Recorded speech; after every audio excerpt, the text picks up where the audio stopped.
Hi everyone, Merry Christmas. Hope you like your presents that you received under the Christmas tree. Today we're going to be talking about Patreon. Again, because they've been lying. Again. This time to the New York Times. And I gotta say the article itself, I kinda like. I think it's objective. A lot better than what it could have been. But the only downside to it, in my opinion, is that they didn't actually do the investigation. They just took the word of the Patreon staff and CEO and they took it at face value. They didn't investigate to try and find out if they're lying or not. They didn't even try to contact Sargon of Akkad to get his side of the story. No, they just listened to what Patreon had to say and just published it. Well, at least they didn't lie or they didn't put a spin on it. So the article begins with this very scary picture. Like, honestly, to me, it looks really intimidating. So I guess this is the Patreon headquarters with the Trust and Safety Council. And I suppose this is Miss Jacqueline Hart. She's the leader of the Trust and Safety Council. But the reason I say scary is, like, look at the wall. It looks like some form of Ministry of Truth. Like some form of old government building in the USSR where they're trying to social engineer society. This is how I view it. Like if I would make a 1984, Big Brother movie now, this is how the walls would look like within the Ministry of Truth. A very Orwellian. And I don't know if it meant to come that way, but it just does come that way for an Eastern European looking at this. Now, as we're reading through the article, it doesn't seem to be editorialized at all. They are just reporting on the facts. As you can see here, they're saying that on December the 6th, Patreon kicked the anti-feminist polemic Carl Benjamin, who works under the name of Sargon of Akkad, for using racist language on YouTube.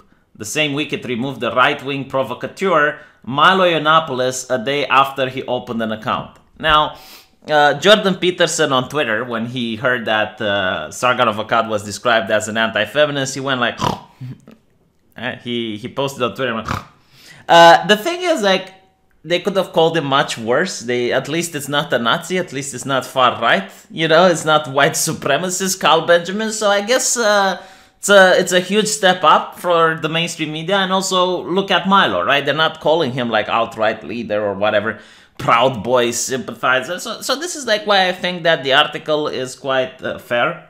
They're just describing the things that took place, and even more than that, they even give a rebuttal that our side has against hate speech. The concept of hate speech is irreducibly subjective and vague, says Nadine Stronson, author of Hate, Why We Should Resist It with Free Speech, Not Censorship.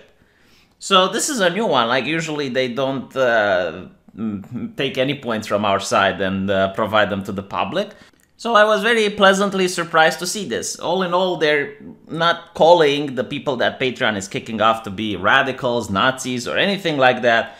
They're just saying, well, these are people with unpopular opinions, and this is what they had to say about this issue, and Patreon is doing this and that. So, again, like the coverage from the New York Times, a lot better than I expected. Now, I hope you're somewhere warm this Christmas, your bedroom next to a cozy fireplace, because I'm going to make it chilly. I'm going to make a cold shiver run down your spine as I'm reading this. This has to be like the most Orwellian thing that I've read the entire year. Patreon takes a highly personal approach to policing speech. While Google and Facebook use algorithms as a first line of defense, Patreon has human moderators. They give warnings and reach out to talk to offenders, presenting options for education and reform. Some activists hope this will become a model for a better and kinder internet. Like, Jesus fucking Christ, this is something that when Orwell wrote, he wrote it as a warning, not as a guiding book, like a handbook manual. Alright, now, I want to be absolutely clear with this. I don't have anything against companies that talk with the people using their platform and they say, look, we don't like what you're doing, can you please stop? In fact, I would very much prefer if YouTube would do something similar. Like, rather than just take down a video and issue a community strike, it would be nice if they could warn the person who made the video to take it down or something along those lines. Like, that is absolutely fine. The Orwellian thing is the way they frame it. Like, they genuinely view as if they have like a mission from Jesus Christ to educate and reform people. Like, this takes out the business element, because it's understandable if a company doesn't want people to drop the N-word while using their platform, right? It scares advertisers. I get that shit. You know, or maybe MasterCard doesn't want you to talk about Islam too much. Again, like, I get that. Right? Like, it's not them that are doing it. Like, they have obligations towards other people that they do business with. And I completely understand that. But this is not what they want to do, right? They want to create the internet into a better and kinder place. The fuck does this have to do with business now? Like, this is already outside the business. This is like you trying to play a messianic role in order to try to educate people. With what right do you even have to educate people? Like, you're not their parents, you're not their nanny. What do you mean, educate people? So this is what really is bewildering for me, the way they're framing this. And it would be really scary if they actually view this in the way that they're phrasing it, right? Because it's not like, okay, let's look at the financial gains and loss for what this person is saying on our platform. No, like, this is completely different, all right? And not to mention, like, they're not the ones paying me. Like, this is what Patreon needs to get into their head. They're not paying anyone. They're just facilitating the intermediary, right? My fans are paying me. The people that are subscribed to me are paying me. And if I were to be educated by Patreon, that will change my content, and it doesn't guarantee that my fans will remain with me. So even if, like, Patreon would have me on their platform, if there's no one to donate money to me, then it's useless as a platform. So, yeah, I mean, I completely appreciate if someone from Patreon will come down to me and say, look, we don't like this and this about your content. What do you think? Can you change it, or are you going to leave? You know, that would be like a perfect, reasonable conversation, and then the content creator will decide if he really needs to change or not, knowing what his fans do. Because, like, you know, like, for example, curse words. I can say exactly the same thing and transmit the exact same ideas without cursing. Fine, like, I can definitely make that compromise.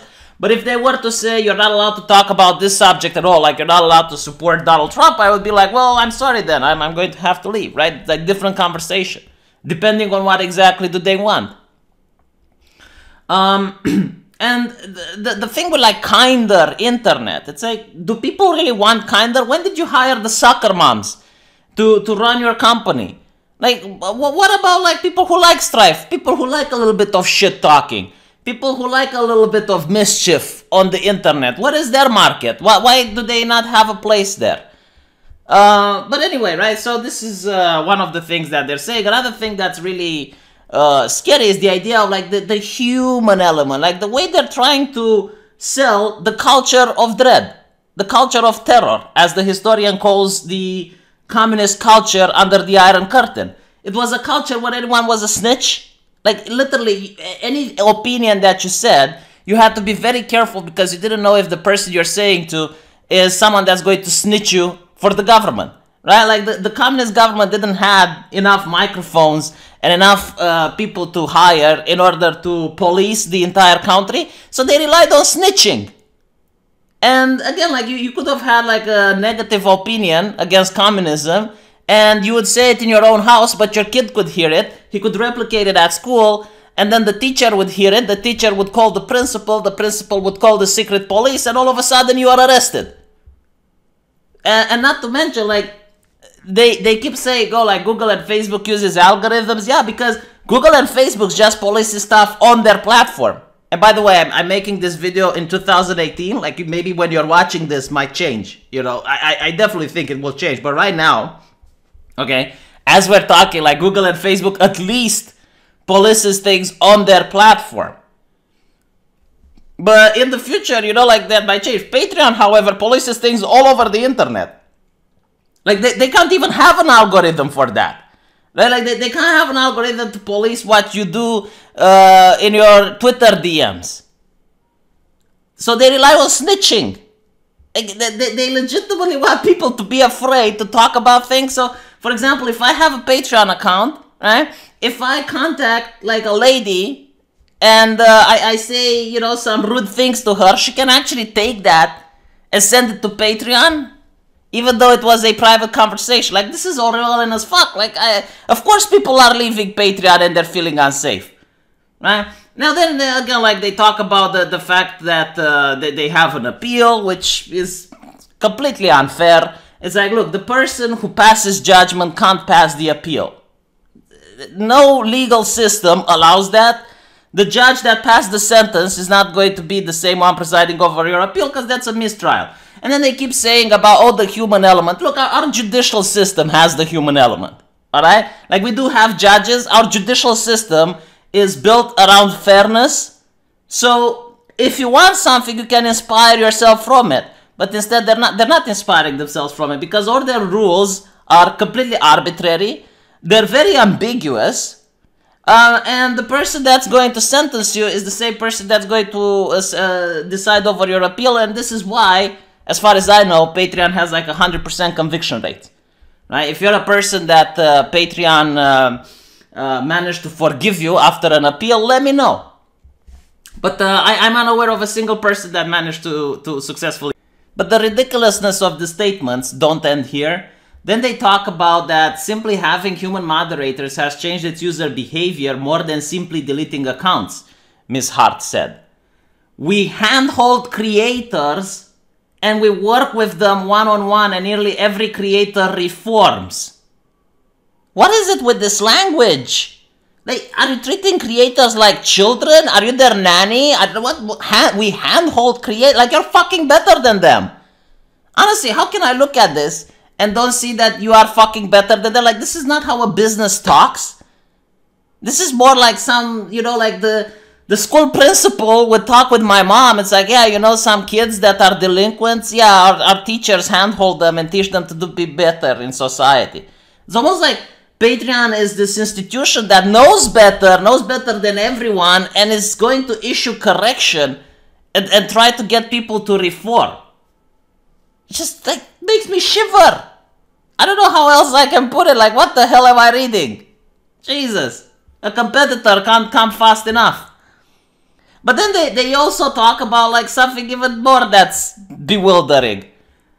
So in the case of Milo Yiannopoulos, apparently he was a bad boy because he associated himself with the organization called the Proud Boys. Now, I haven't looked a lot into the Proud Boys, but at the end of the day, it's irrelevant because Milo is now disavowing them. He said that he doesn't want to be associated with them anymore.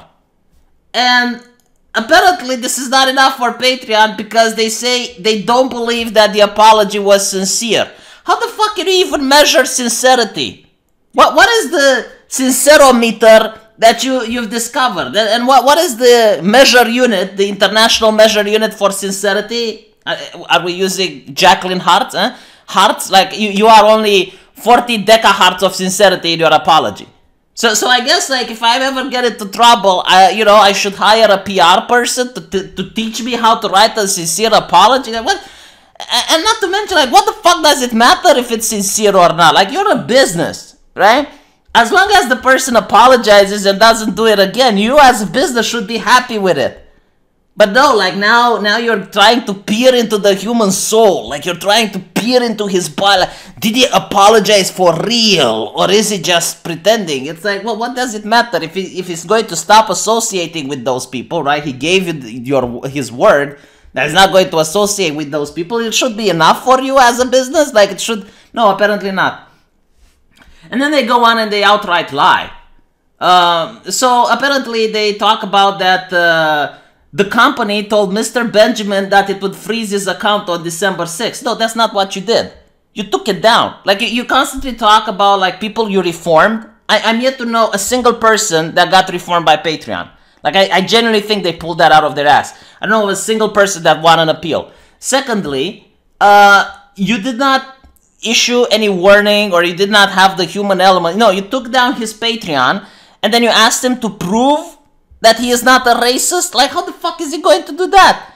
Like, unless you are willing to find Charles Xavier or Jean Grey or some other super mutant that is able to read people's mind and be able to tell you what they're thinking, how can he prove he's not a racist?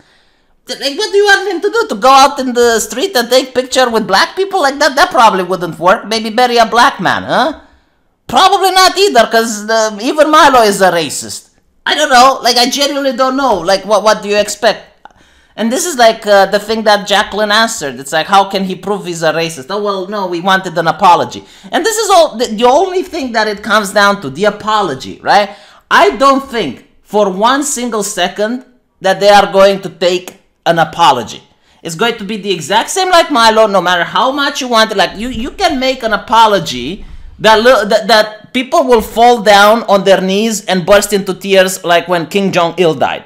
Okay? Like, you can make the most sincere, tear-jerking apology that you can, and they will say it's not sincere because they don't give a shit about the apology. The only thing they care about is your admission of guilt. When you apologize, you admit you're guilty.